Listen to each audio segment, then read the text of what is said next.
Many people only know Kylian Mbappe's story from his PSG era. The truth, however, is that he grew up in one of Paris's poorest and toughest suburbs. At the age of 7, he watched the streets where he used to play football go up in flames. And yet, in this environment, he already knew, even as a child, that he would become more than the others. He didn't just dream about it, he planned it. At 14, he received a school assignment: create a magazine cover. The others picked a random celebrity, submitted it, done. Mbappé took the Time magazine design, copied it, placed himself in the center of the cover, and wrote next to his own name, "The best young player in the world." And this wasn't a joke, he meant every word.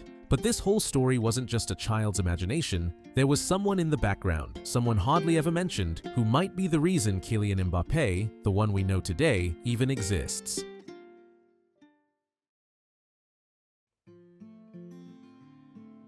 Kylian Mbappé Lotin was born on December 20th, 1998, in Bondy. It was one of the poorest, most troubled areas of the French capital, with high crime rates, frequent riots, and a deep sense of hopelessness. Mbappé's childhood was very far from luxury. His mother, Faiza, was a French handball player. His father, Wilfried, was a football coach of Cameroonian descent, and he even coached his own son, Kylian, literally grew up on the football pitch.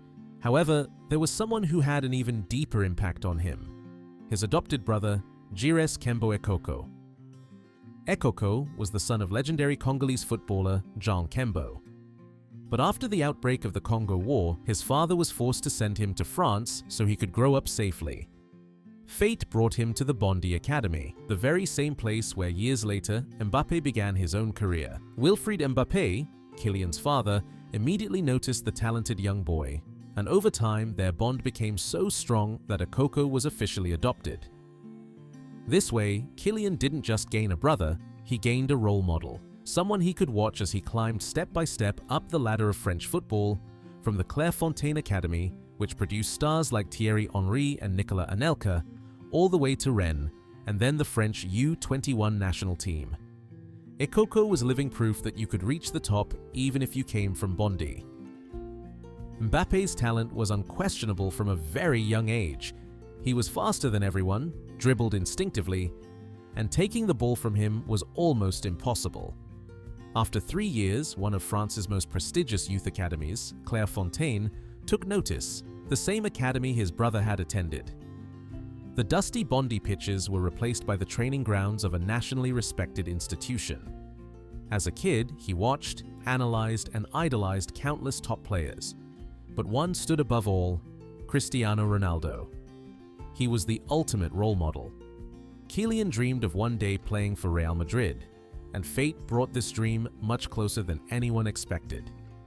By the age of 14, not only France but Europe's biggest clubs were watching him. Among them was Real Madrid. The club invited him for a trial, but by this time, Mbappé's parents already had a conscious, carefully built plan for their son's career.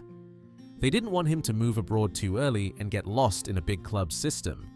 They rejected every offer, believing the next step had to happen in France. The only reason they allowed him to travel to Madrid was because they saw it as a birthday gift.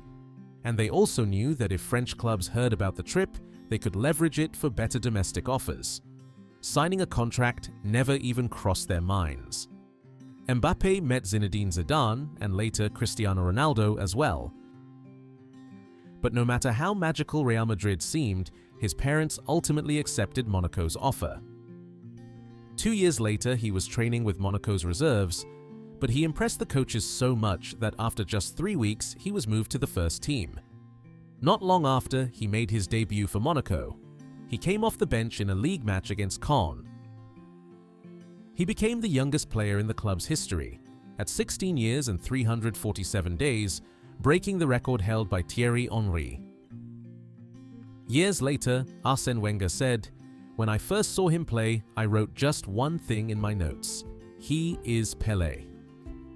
On February 20th, he scored his first professional goal, becoming Monaco's youngest ever goal scorer, breaking another Henry record.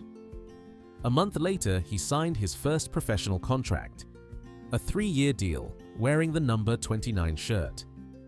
In the 2016-17 season, Mbappé quickly became a key player. He scored his first hat-trick in the French Cup in December, then another one in the league shortly after.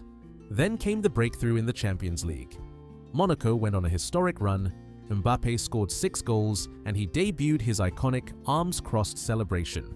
Inspired by his younger brother, who celebrated this way after beating him in FIFA, Juventus stopped them in the semi-finals, but they still had reason to celebrate. They dethroned PSG in the league. Mbappé finished the season with 26 goals and 11 assists, won his first league title, and made his debut for the French national team in March. He won the Young Player of the Year award, and clubs across Europe lined up for him. But he still wanted to stay in France. He accepted PSG's offer and stepped into the €220 million shadow of Neymar.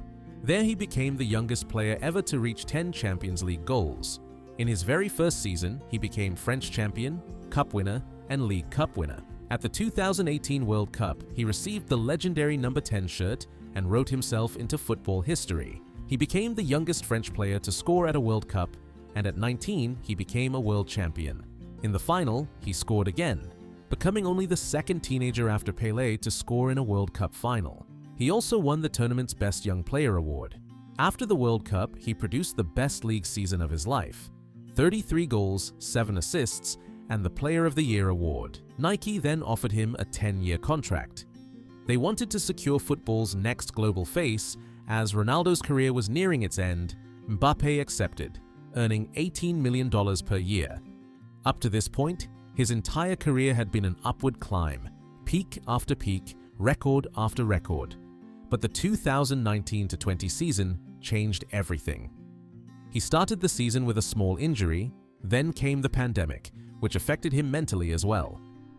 When he finally returned, PSG reached the first Champions League final in the club's history. But Mbappé was struggling with an ankle injury, barely fit to play.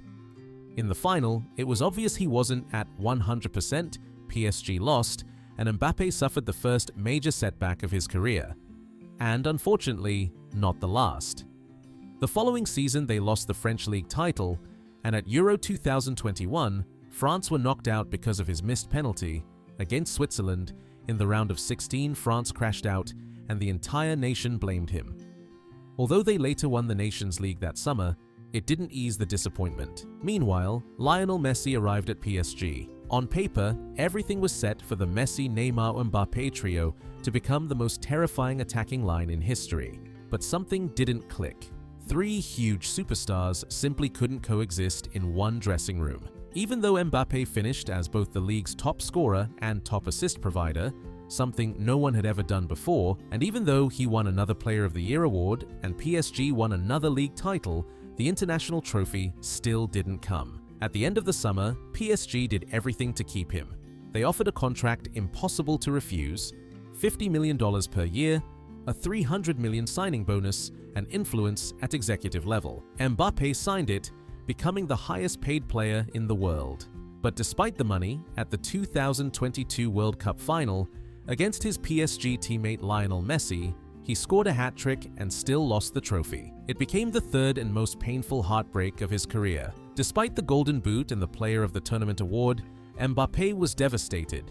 More league titles, trophies, and awards followed, but he already knew he had to leave France. His contract expired, and Europe's top clubs all fought for him. Finally, his childhood dream came true. On June 3, 2024, Real Madrid announced the signing of Kylian Mbappé. He signed as a free agent, but the numbers were still mind-blowing. €150 million signing bonus, €15 million net salary per year, one of the biggest contracts in football history. In his first season in Madrid, the team had its ups and downs, but Mbappé became the engine, leader, and face of Real Madrid. He scored 31 goals in 34 matches, finishing as La Liga's top scorer and winning the European Golden Shoe. Now, under Xabi Alonso, he is flying again. 13 goals in 12 matches, leading the scoring charts with Real Madrid at the top of the league. And if there's one thing we know for sure, it's that Kylian Mbappe's story is far from over. The mission he wrote down for himself as a child has come true.